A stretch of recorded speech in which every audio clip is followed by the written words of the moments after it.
Senator Antic. Thank you, Madam Acting Deputy President. I rise tonight to speak in relation to the age-old maxim, if it ain't broke, don't fix it, and why that is still relevant today. Madam Acting Deputy President, in 2017, the Turnbull government committed to developing a stronger national brand after the release of the 2017 Foreign Policy White Paper. The National Brand Advisory Council was established with a brief to create a national brand which was to be easily understood, consistently recognisable, quintessentially Australian and adaptable for different uses and industries. The National Brand website states that a strong national brand defines our aesthetic as a nation and provides a set of principles that governs the expression of our identity. They set about creating a new brand using the time-honoured techniques of stakeholder engagement, deep dives, domestic industry consultation, market testing. No doubt they took several helicopter views and probably did some branding exercises only to pivot over into some vertical integration. I know, where would we be without corporate buzzwords? And for the princely sum of $10 million for the Australian taxpayer, they produced a report which contained inspirational words, glossy photos and even Venn diagrams. They also produced the now infamous wattle logo with AU in the middle, a logo which was touted as an optimistic burst of gold positivity, which was going to promote Australia as a brand to an international audience, but a logo which was also unfavourably compared to the coronavirus. I must say I didn't see the coronavirus in the design, but I did see a waste of money.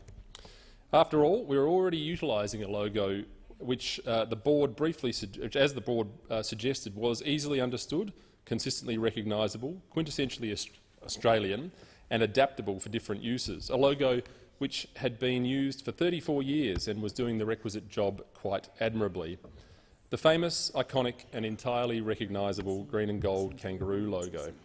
Now, Ms Acting Deputy President, coincidentally today is the 1st of September being Wattle Day, but sadly only in this country do we really know what the wattle means to us. The rest of the world doesn't identify with the wattle in the same way that we do, but they do identify with the kangaroo, and they do identify with the Australian-made push.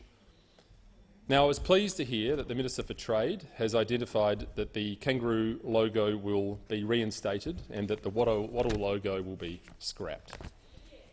The Australian Made campaign chairman, Mr Glenn Cooper AM, has noted that the Australian Made logo will continue its pivotal role as Australia's domestic and overseas branding strategy. Mr Cooper says, who is a great South Australian, the iconic green and gold kangaroo has been clearly identifying Australian goods in export markets for more than 34 years with great success.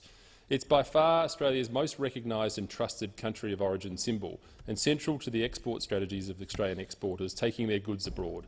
There's no need to make a change in this space, and I'm glad to hear that the kangaroo logo will be retained, but I would go a step further and say that the rebranding exercise shouldn't go ahead. We already have a great logo, one which is known and which is instantly recognisable. And while this experience, in my mind, has shown the divide between corporate Australia and everyday Australia, now more than ever, with a push to rebuild our manufacturing industry, we need to go back to the future and stick with what we know. Sometimes in life, one answers questions which don't need to be asked, and this is, in my view, what's happened here.